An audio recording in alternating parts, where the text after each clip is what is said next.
Европската унија очекува парламентарните избори во Македонија да се одржат идниот месец според предвиденото како единствена демократска алатка за доаѓање на власт, порача Маријана Петир, председателката на неформалната група пријатели на Македонија во Европскиот парламент и една од највлијателните европратенички од најбројната Европска народна партија. Петир, која утре вечер ќе пристигне во тридневна работна посета во Македонија во име на Европскиот парламент, смета дека за официјален Брисел е најважно во Македонија да има влада со целосен легитимитет, што ќе состават оние што на изборите на 5 јуни ќе го добијат мнозинството гласови на македонските граѓани. Хрватската пратеничка во Европарламентот вели дека таа не доаѓа во Македонија за да се меша во внатрешните односи, туку да ја даде поддршка на македонската влада, но пред се на македонскиот народ, за според неа со заеднички напори да се обидат да ги убедат оние што одлучуваат за иднината на Македонија, а се наоѓаат надвор од земјата, дека Македонија заслужува датум за отворање на преговорите за членство во Унијата, бидејќи, како што вели Петир, Македонија денеска вистински ги чува надворешните граници на Европската Унија.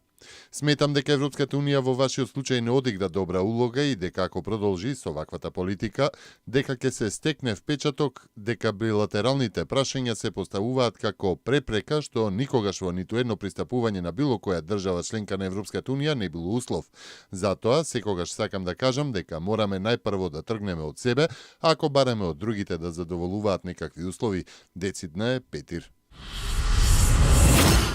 Република Македонија ќе има 3,5% раст на бруто домашниот производ за оваа и следната година, со што ќе биде меѓу топ 5 земји во Европа со најголем економски раст за периодот. Се наведува во неновата пролетна економска прогноза што ја издаде Европската комисија. Според прогнозата, единствено Ирска со 4,9% раст на БДП, Романија со 4,2%, Малта со 4,1% и Полска 4,2% се земјите што според прогнозата на неформалната влада на Европската Унија се очекува годинава да имаат поголем економски раст од Македонија. Сепак, Еврокомисијата во однос на македонската економија предупредува дека инвестициските можности се сепак предмет на значаен ризик што произлегува од одложената примена на јавните инфраструктурни проекти и од продолжувањето на политичката несигурност. Исто така се предвидува продолжување на намалувањето на невработеноста во Македонија, која годинава се очекува да падне на 24,7%, а до година да изнесува 23,5%, што е за повеќе од 10% намалување на невработеноста во однос на состојбата пред 10 години,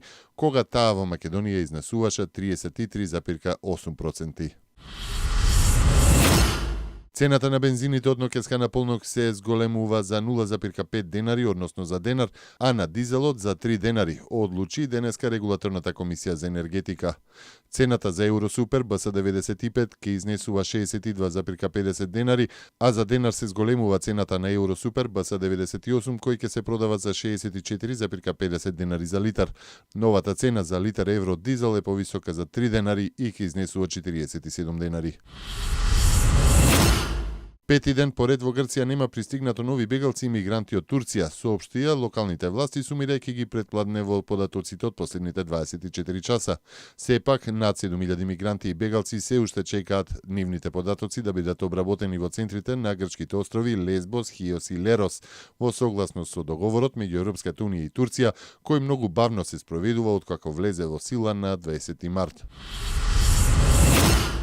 Европската комисија условно ќе и одобри визна либерализација на Турција за подрачјето на Шенген зоната, објави британскиот BBC, повикувајќи се на анонимни извори. Според британскиот јавен сервис, официјалното соопштение за ваквата одлука Европската комисија ќе го објави утре. Визната либерализација за Турција е дел од договорот постигнат меѓу официјалните представници на Брисел и Анкара, а во чии рамки Турција се согласи да ги прими назад мигрантите кои го преминале Егејското море и пристигнале во Грција. Турција и натаму треба да ги исполнува критериумите за Европската Унија за безвизен режим, а одлуката за условно укинување на визите мора да биде одобрена и од Европскиот парламент и земјите членки на Унијата, истакнува уредничката на BBC за Европа.